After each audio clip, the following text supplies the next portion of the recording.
सबसे पहले बीजेपी को ये आंसर देना चाहिए। इलेक्शन मैनिफेस्टो लिखने का टाइम आया था, तब नंबर 1 में 6 शेड्यूल लिखा क्यों था? लोगों को गुमराह करने के लिए, वोट बटोरने के लिए। सिर्फ इंडिया चाइना के साथ क्रिकेट खेलता है तो क्या सारे इंडियंस एंटी नेशनल हैं? कॉन्फ्रेंस पे इंसान जाए तो वो क्या बिहाइंड द सीन सिर्फ आईएसआई एजेंट ही हो सकता है? ये गवर्नमेंट क्या पहले क्या था, फिर अंधी थी? इनको दिखाई नहीं दे रहा था किसी एंटी नेशनल को अवार्ड दे रहे हैं, अभी सडनली दिख गया ये एंटी नेशनल है। लद्दाख में हिंसा के लिए जिम्मेदार ठहराए गए जलवायु कार्यकर्ता सोनम वांगचुक को पुलिस गिरफ्तार कर चुकी है। अब उनकी पत्नी गीतांजलि जे आंगमो मीडिया के सामने आई हैं और उन्होंने सोनम पर लगे सभी आरोपों को खारिज किया है। उन्होंने कहा कि सरकार पिछले 4 सालों से उन पर नजर बनाए हुए थी। पाकिस्तानी लिंक के आरोपों पर भी गीतांजलि ने अपनी बात रखी और कहा कि चीन या पाकिस्तान जाने वाला हर शख्स आतंकी नहीं हो जाता। साथ ही गीतांजलि लद्दाख को छठी अनुसूची में शामिल करने की बात पर भी अपनी सफाई देती दिखी। सबसे पहले आपको सुनाते हैं कि लद्दाख में हुई हालिया हिंसा पर उन्होंने क्या बताया। लेह में जो भी पिछले 6 दिनों में विशेषकर और उससे पहले 4 सालों में चल रहा है, वो बहुत ही एक सैड और अनफॉर्चुनेट इंसिडेंट है। लेह के लोगों से ज्यादा कोई इतना शांति प्रिय, पेट्रियोटिक, नेशनलिस्ट नहीं है। ये गवाह है हिस्ट्री कि चाहे वो कारगिल का वॉर हो और उसके पहले पहले लद्दाख स्काउट्स हो, या एक common person on the street को जो भारत से प्यार है और जो देशभक्ति है, वो मतलब सराहनीय है। तो फर्स्ट ऑफ ऑल ऐसे रीजन में कर्फ्यू लगाना is absolutely wrong and we condemn it.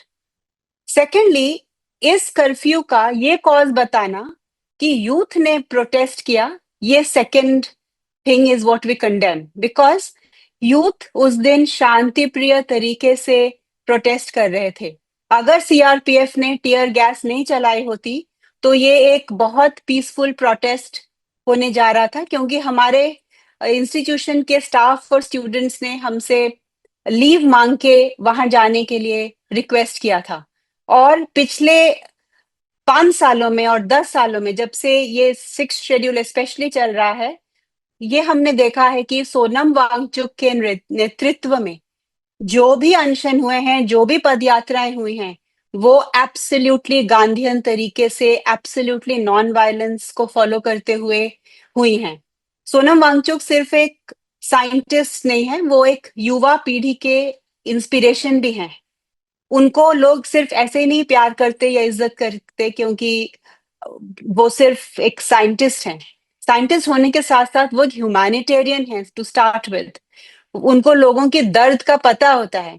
उन्होंने अपना करियर, जो कि वो फॉरेन में जाके भी रह सकते थे, बचपन में ही उसको इंजीनियरिंग से कन्वर्ट करके एजुकेशन में वो आए, क्योंकि उनको युवा पीढ़ी की दर्द थी।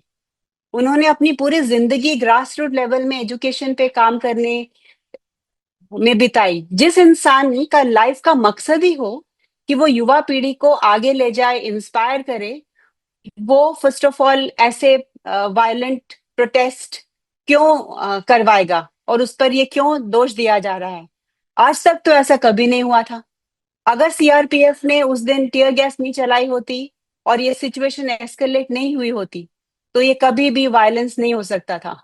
तो इसीलिए ये बहुत एक दुर्घटना, मतलब इतनी ये सैड है ये सिचुएशन कि आप अच्छे खासे एक शांति प्रिय जगह को आप एक गलत ब्रांडिंग दे रहे हो। आप यहाँ लोगों का वायलेंस की बात कर रहे हो, जो कि हमेशा से ही पेट्रियोटिक और शांति प्रिय रहे हैं। अपने इंटरव्यू में सोनम वांगचुक की पत्नी ने एक एक करके सारे मुद्दों पर बोला। खासकर लद्दाख को छठी अनुसूची में शामिल करने की बात को लेकर वो बीजेपी पर चढ़ाई करती दिखी और कहा कि उन्हीं के मैनिफेस्टो में पहले नंबर पर ये बात लिखी गई थी। सोनम जिस वैल्यू के लिए खड़े थे, जो कि लद्दाख में डेमोक्रेसी, इसमें इतनी आर्ग्यूमेंट हो क्यों रही है, मुझे तो ये नहीं समझ में आ रहा। सबसे पहले बीजेपी को ये आंसर देना चाहिए कि आप नंबर 1 जिस मैनिफेस्टो पे आप जीतते हो, आप वो क्यों नहीं करते हो? ये पहले हमें बस बस इसका वो आंसर दे देना कि अगर इतना ही डेवलपमेंट का इशू था या प्रोटेक्शन का इशू था या जो भी अभी वो मनगढ़ंत चीजें बता रहे हैं, तो जब इलेक्शन मैनिफेस्टो लिखने का टाइम आया था तब नंबर 1 में 6 शेड्यूल लिखा क्यों था? लोगों को गुमराह करने के लिए, वोट बटोरने के लिए सिर्फ। और उसके बाद अभी क्या हो रहा है? पहले तो वही आंसर दे देना कि जिसके, इट्स लाइक आपने किसी को चेक दिया और वो बाउंस हो गया, आपको आंसर देना चाहिए ना कि क्यों आपका चेक बाउंस हुआ, कि जिसका जो बेनिफिशियरी था उसको आंसर देना चाहिए कि उसका चेक क्यों बाउंस हुआ। ये कहाँ का इंसाफ है, मुझे आप ये बताइए। बार बार हमें क्यों पूछा जा रहा है कि सोनम 6 शेड्यूल क्यों मांग रहे हैं? हम नहीं मांग रहे हैं, हम जस्ट गवर्नमेंट को याद दिला रहे हैं कि जो आपका नंबर 1 मैनिफेस्टो था, जिस पर हमने आपको जिताया लद्दाख के लोगों ने, आपने वो ही नहीं किया 5 साल, और दूसरी इलेक्शन एमपी की भी आके चली गई और अभी हिल काउंसिल की भी इलेक्शन आ गई है। दोनों इलेक्शंस में आपने नंबर 1 नंबर 2 में आपके टॉप एजेंडास थे लोगों को कहने के लिए कि हम आपको 6 शेड्यूल देंगे। तो सोनम तो गवर्नमेंट भी हेल्प कर रहे हैं। पिछली बार भी वो गवर्नमेंट को ये समझा रहे थे कि अगर आप इस पे अमल नहीं करेंगे तो आप हार जाएंगे, और वो सही निकले। पिछली बार एमपी इलेक्शन में बीजेपी हार गया। अभी वो दोबारा ये कहने की कोशिश कर रहे हैं कि आप ये हिल काउंसिल इलेक्शन भी हारोगे, क्योंकि अगर आप लोगों के दिल की बात जो है वो चाहते हैं आप नहीं करोगे। सोनम वांगचुक और उनकी पत्नी गीतांजलि जे के एनजीओ पर चीन से फंडिंग और एक कार्यक्रम में शामिल होने पाकिस्तान जाने के भी आरोप लगे हैं। इन सवालों पर भी उन्होंने जवाब दिया। तो ऐसा इंसान कैसे एंटी नेशनल हो सकता है? और कोई स्किज़ोफ्रेनिक तो होता नहीं है कि चाइना के साथ वो नेशनलिस्ट होगा और पाकिस्तान के साथ एंटी नेशनलिस्ट होगा। अब रही पाकिस्तान की बात, फरवरी में हम एक कॉन्फ्रेंस पे गए थे जो यूएन और डॉन मीडिया ने ऑर्गेनाइज किया था, और वो क्लाइमेट चेंज पे था। तो अगर इंडिया चाइना के साथ क्रिकेट खेलता है तो क्या सारे इंडियंस एंटी नेशनल हैं, या सारे क्रिकेटर्स एंटी नेशनल हैं, या जो क्रिकेट की बॉडीज हैं वो एंटी नेशनल है? वैसे ही एक कॉन्फ्रेंस है जो कि गेम से कि जितना ही इम्पोर्टेंट है फॉर रिलेशंस, क्योंकि जो हम ग्लेशियर्स की बात करते हैं वो हिमालय पे है, वो एक थर्ड पोल है, एक एंटिटी है जो चाइना 8 हिंदू कुश कंट्रीज को जो पानी देता है, बांग्लादेश से अफगानिस्तान तक, पाकिस्तान, चाइना, नेपाल, भूटान सब उसमें है। तो उसमें अगर कॉन्फ्रेंस पे इंसान जाए तो वो क्या बिहाइंड द सीन सिर्फ आईएसआई एजेंट ही हो सकता है?